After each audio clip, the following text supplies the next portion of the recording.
France was host to wonderful news recently when it was announced that a landmark accord was reached with 195 nations, which is nearly every country in the world, agreeing to lower greenhouse gas emissions in an effort to avoid the devastating effects of climate change. Hi, I'm Dr. Dave Campbell, bringing my thoughts on the medical and health implications of this dramatic political news.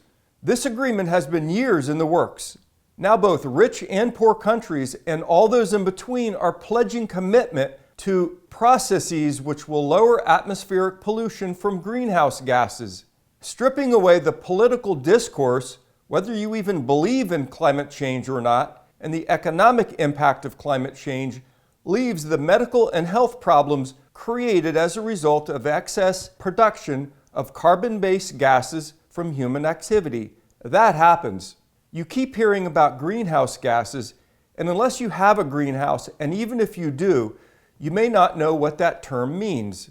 I find it easiest to paint a mental picture of a glass-encased greenhouse with plants growing inside, producing oxygen and using up carbon dioxide.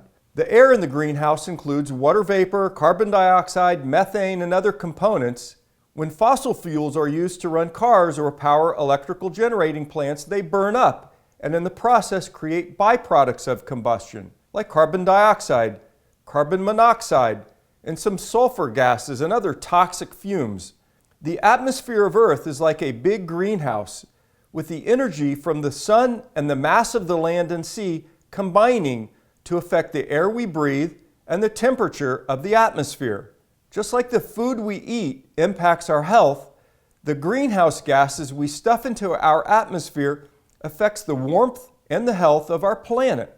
If nothing else, decreasing air pollution from coal-fired electrical generating power plants will improve the lungs of young and old alike in many cities.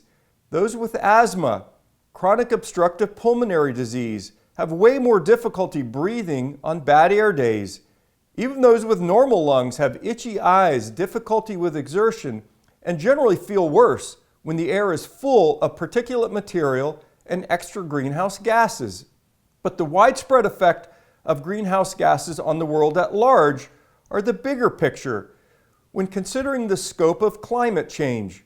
Greenhouse gases created by human activity, cars, factories, power plants, can't just disappear.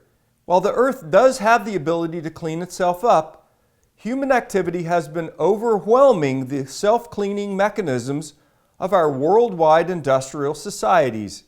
Climate change, if unhalted, which the Paris Accord has addressed, will create droughts, floods, extreme weather conditions, ozone depletion, increasing danger of forest fires, and even increasing rates of extinction for some species. Climate change will affect weather patterns, making food production more stressed for farmers and ranchers. Poor people and poor countries will be the last to the dinner table when access to adequate nutrition is compromised. Those dealing with war, depressed economies, famine, drought, and natural disasters will take it on the chin.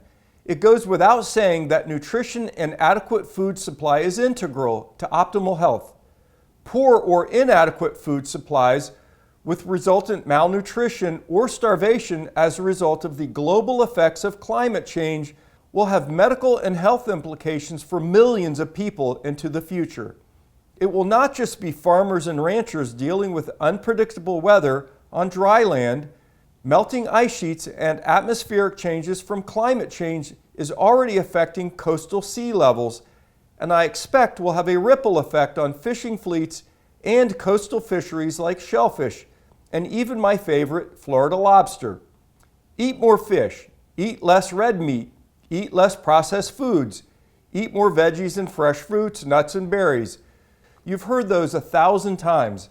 The medical and health implications of the big political news out of Paris on climate change may keep our fish supplies high so that this healthiest source of protein, nutrition, and taste remains available in sufficient supplies to feed the world.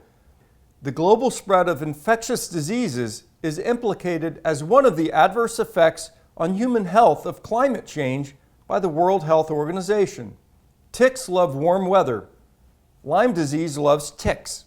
Extreme weather is a breeding grounds for mosquitoes, which love malaria, elephantiasis, yellow fever, and dengue fever.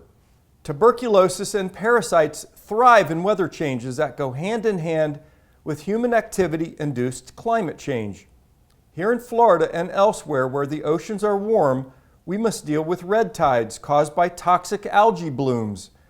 Besides killing fish and shellfish and making a really nasty smell, cholera outbreaks have been linked to coastal communities with this bacteria rearing its ugly head when the ocean warms up and the algae grows in droves. Nitrogen and phosphorus is fertilizer for these red tide algae.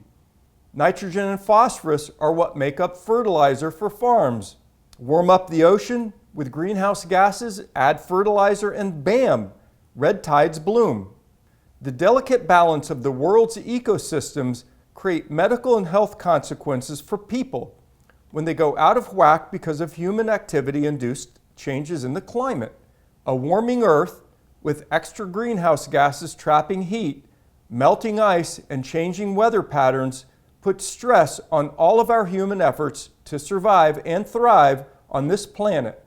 Doctors and nurses will have more work we do not want, as a result of the medical and health effects of climate change. The Paris Accord signed recently is good news for the health of our human species. Thanks, this is Dr. Dave Campbell.